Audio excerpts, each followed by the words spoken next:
ಜನ ಹೊಸಬರಿಗೂ ಕೂಡ ಮನೆ ಹಾಕ್ತಾರೆ ಅಂತ ತಮ್ಮ ಹೆಸರು ಏನಾದರೂ ರೇಸಲ್ಲಿ ಇದೆಯಾ ಸರ್? ನಿಜವಾಗ್ಲೂ ಇದ್ರ ಬಗ್ಗೆ ನನ್ನ ಗಮನಕ್ಕೆ ಬಂತು ಇಲ್ಲ.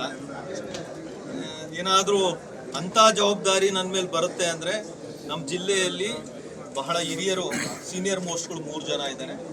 ಅವ್ರುಗಳನ್ನೆಲ್ಲರನ್ನೂ ಅವ್ರುಗಳ ನೇತೃತ್ವದಲ್ಲಿ ನಾನು ಮುಂದುವರಿಬೇಕಾಗುತ್ತೆ. ಅಲ್ಲ, ನಿಜವಾಗ್ಲೂ ನಾನಂತೂ ಟ್ರೈ ಮಾಡಿಲ್ಲ, ಎಲ್ಲೂ ನನ್ನ ಪ್ರಯತ್ನನೂ ಇಲ್ಲ.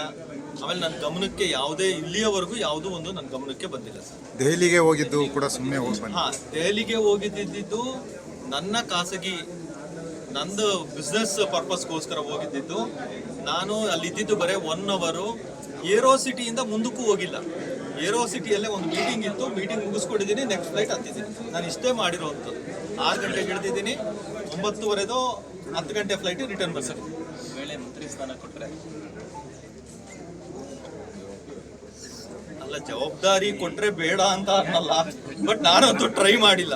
ಜವಾಬ್ದಾರಿ ಕೊಟ್ರೆ ಅದು ನಿಜವಾಗ್ಲೂ ದೊಡ್ಡ ಜವಾಬ್ದಾರಿನೇ. ಯಾಕಂದ್ರೆ ಇಲ್ಲಿ ಸೀನಿಯರ್ ಮೋಸ್ಟ್ ಇರ್ತಾರೆ 3 ಜನ ಸೀನಿಯರ್ ಮೋಸ್ಟ್ಗಳನ್ನ ಅವರ ನೇತೃತ್ವ, ಅವರ ಅನುಭವಗಳು, ಅವರ ಸಲಹೆ ಸೂಚನೆಗಳ ಮೇಲೆ ನಾನು ಮುಂದುವರಿತೀನಿ. ಜಿಲ್ಲೆ ಜವಾಬ್ದಾರಿ ಅಧಿಕಾರಿಗಳಿಗೆ ಇರಬೇಕು. ಇವ್ರು ಯಾರು ಏನು ಸಣ್ಣ ಮಕ್ಕಳಲ್ಲ, ನಾವೇನು ಮೇಷ್ಟ್ರುಗಳು ಅಲ್ಲ, ಕೂತ್ಕೊಂಡು ಹಿಂಗೆ ಬಾರಿಸಿ ಎಬ್ರಿಸಿ ಇದನ್ನೆಲ್ಲ ಮಾಡಬಾರ್ದು ಅಂತ ಹೇಳೋದಕ್ಕೆ.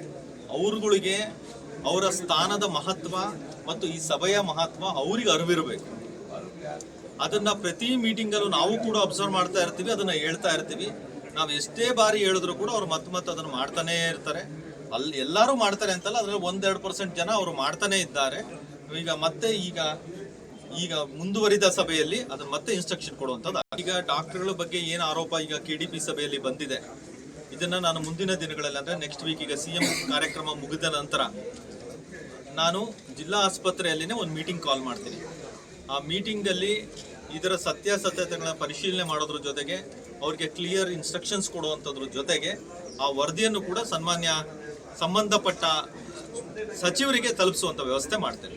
ಡಾಕ್ಟರ್ ಪಾರ್ವತಿ ಅವರಿಗೆ ಪ್ರೊಟೆಕ್ಷನ್ ಏನಾದ್ರು ಮಾಡ್ತಾರೆ? ಡಾಕ್ಟರ್ ಪಾರ್ವತಿ ಮೇಡಮ್ ಅವರು ಬಹಳ ಪ್ರಾಮಾಣಿಕರವಾಗಿ ಏನೇನು ನಡೀತಿದೆ ಅನ್ನುವಂಥದ್ದನ್ನ ಓಪನ್ ಆಗಿ ನಮ್ಮ ಸಭೆಯಲ್ಲಿ ಚರ್ಚೆ ಮಾಡಿರುವಂಥದ್ದಾಗಿದೆ. ಅವ್ರ ವಿಷಯ ತಿಳಿಸಿದ್ದಾರೆ. ಅವ್ರಿಗೂ ಕೂಡ ಮತ್ತೊಮ್ಮೆ ಪರ್ಸನಲ್ ಆಗಿ ಅವರು ಲಿಖಿತವಾಗಿ ತಾವೆಲ್ಲವನ್ನು ಕೊಡ್ರಿ ಅಂತ ನಾನು ಹೇಳಿರೋದಾಗಿದೆ. ಅವರು ಲಿಖಿತವಾಗಿ ಕೊಡ್ತಾರೆ. ಜೊತೆಗೆ ನಾನು ಪರ್ಸನಲ್ ಆಗಿ ಅವ್ರನ್ನ ಮತ್ತೊಮ್ಮೆ ಭೇಟಿ ಮಾಡಿ ಮಾತಾಡುವಂಥದ್ದು ಆಗತ್ತೆ. ಅವರಿಗೆ ರಕ್ಷಣೆ ಅಂತ ಕೊಡೋ ಜವಾಬ್ದಾರಿ ನಂದು ಅಂತ ನಾನು ಓಪನ್ ಸಭೆಯಲ್ಲಿ ಹೇಳಿದ್ದೇನೆ. Thank you.